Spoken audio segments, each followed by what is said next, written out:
Hello, Mike. My name is Blaze Sanders. I'm a member of the NASA Robotics Academy at Marshall Space Flight Center and a first-year graduate student at Johns Hopkins studying electrical engineering. I have a two-part question. The first is, were you afraid of puncturing your suit when you yanked the handrail off the Hubble telescope during your last mission? And could you clarify what happens to the human body when it is exposed to the vacuum of space? On why a NASA website that I found states that you become unconscious after 15 to 30 seconds. I already know you don't explode, your blood doesn't boil, and then it would take hours to freeze, and that so long as you breathe out, your lungs don't explode. So I guess my question is, why only 15 to 30 seconds? It seems like the oxygen in your blood and thus brain would last a lot longer than that. All right, thanks. All right, Blaze, thanks very much for your question, and I'm impressed by your resume and your work at Johns Hopkins and in Huntsville, and I wish you the best of luck. I hope you continue to work with the space program. We could use all the help we can get, so I'm very glad that you're interested in what you're interested in. It sounds great. Your question about was I worried pulling the handrail off, which you see in the movie, and was I worried about puncturing my suit? Well, it was a concern. I wanted to get that handrail out of the way so we could repair the instrument I was working on, but at the same time I didn't want to create a bigger problem for myself and for everybody else concerned, which was to puncture my suit. So what we did is we taped, before I pulled it off, I taped the bottom of the handrail. There was one screw that was left that needed to be broken off, and I taped the bottom of it so that any pieces of metal that might have came up off of that handrail when I ripped it off would be contained within the tape. So this was not shown in the movie, but I used a lot of tape that we had, space tape, to tape the bottom of to try to contain all the debris that might cause a problem. So that alleviated most of the concern. And then the other thing I did is I didn't just yank it off.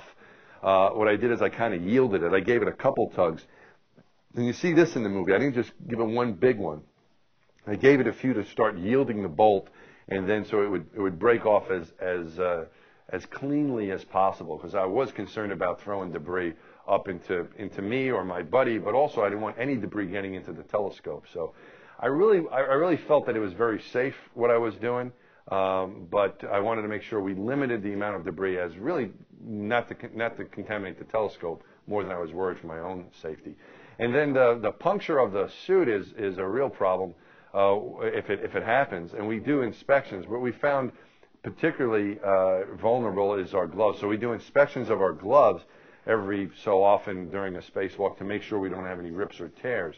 And if you were to get a tear, even a small tear in your glove, there are many layers to the suit. We have 7 layers to the suit, and what you don't want to do is get down into the bladder and then get a hole there. If you get a hole in the bladder, because you're in a pressurized suit, the air will escape. And then you're in a bit of a trouble where you've got to come inside. You can't continue your spacewalk. If you were to get a really big hole, your other question is what happens to you if you get a big hole, and why you only have, I think you mentioned 15 to 30 seconds. I didn't realize that was the case.